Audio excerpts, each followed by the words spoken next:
مصباح بہت خوبصورت مانی جاتی تھی کہ اس کے اسٹائل اور اس کی اسکن کی لوگ تعریف کرتے نہیں تھکتے تھے، لیکن کچھ ٹائم سے کچھ بدل سا گیا تھا اور لوگ اسے اوائڈ کرنے لگے، باتیں چھوٹی ہونے لگی، کمپلیمنٹس ختم ہو گیا تھا، بس نارمل مسکراہٹ رہ گئی۔ اور ایک دن اس نے اپنی دوست سے کہا، مجھے سمجھ نہیں آتا، میں تو پہلے جیسی نہیں رہی، لوگ میرے ساتھ ایسے کیوں بہیو کر رہے ہیں؟ تو اس کی دوست نے پھر دھیرے سے بولی، مصباح شاید تمہارا چہرہ نہیں بدلا، شاید کچھ اور بدل گیا ہے اندر۔ مصباح اتنا پریشان ہو گئی تب اس نے ایک اسلامک لائیو کورس بک کیا، مصباح کو ایک ہفتے کا ٹائم دیا کہ اس ہفتے میں اپنے ساتھ روزانہ اکیلے ایک نوٹ بک اور قلم لے کر کے بیٹھو اور اس بارے میں سوچو اور لکھو اور ریفلیکٹ کر کے تمہاری خوبصورتی اب تمہیں اور دوسروں کو پہلے جیسی کیوں نہیں لگتی۔ تو پھر مصباح نے ایک ویک تک سوچا اور ایک لسٹ بنائی اور وہ لسٹ اپنے اسلامک لائیو کورس کو سنائی۔ Reason number 1،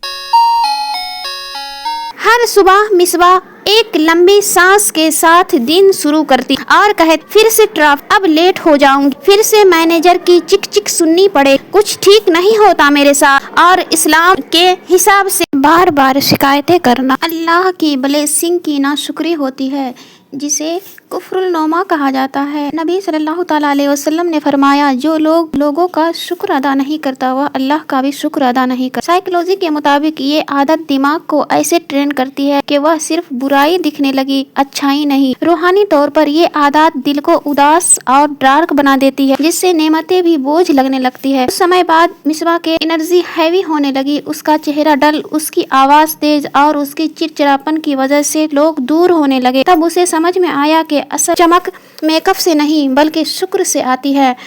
reason number 2، Misbah کو لگتا تھا کہ مجھے سب کچھ پتا ہونا چاہیے، وہ لوگوں کے سیکریٹ پتا کرتی بٹ اسے اپنے اندر برداشت نہیں کر پا۔ ایک دن ایک فرینڈ نے اس کا سامنا کیا اور کہا، میں نے تم پر یقین کر کے کچھ بات بتائی بٹ تم نے دوسروں کو تک بات بتا دی۔ تب مصباح نے یہ بات سوچی تو اس کا دل ٹوٹ گیا اور یہ قرآن کی آیت یاد آ گئی، کیونکہ یہاں اللہ نے سخت منع کیا ہے، ایک دوسرے کی غیبت کرنا ایسا ہے جیسے اپنے مرے ہوئے بھائی کا گوشت کھانا۔ اسلامی سائیکالوجی کے مطابق غیبت اکثر انسیکیورٹی سے آتی ہے، دوسروں کو نیچا دکھا کے اپنے آپ کو بڑا محسوس کرنا۔ ریزن نمبر 3،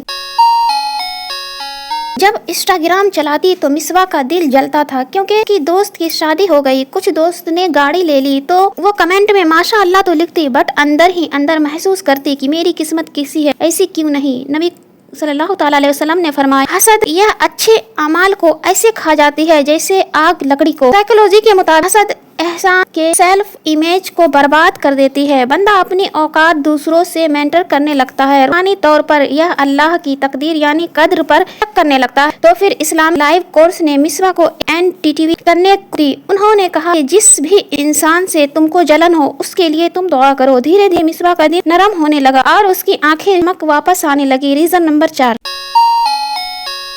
مصباح کو لگتا کہ وہ سب سے بہتر ہے، زیادہ اسٹائل، زیادہ ایجوکیٹڈ، بٹ گھمنڈ ایک خاموشی زہر ہے۔ نبی صلی اللہ تعالیٰ علیہ وسلم نے فرمایا، جس کے دل میں تنکا برابر بھی گھمنڈ ہوگا وہ جنت میں نہیں جائے گا۔ اسلامک سائیکالوجی کے مطابق گھمنڈ ایک انفیکشن ہے، بندہ سمجھتا ہے کہ مجھے کسی کی ضرورت نہیں، بٹ یہ عادت انسان کو اپنی خامی دیکھنے سے ملتی۔ Reason number 5،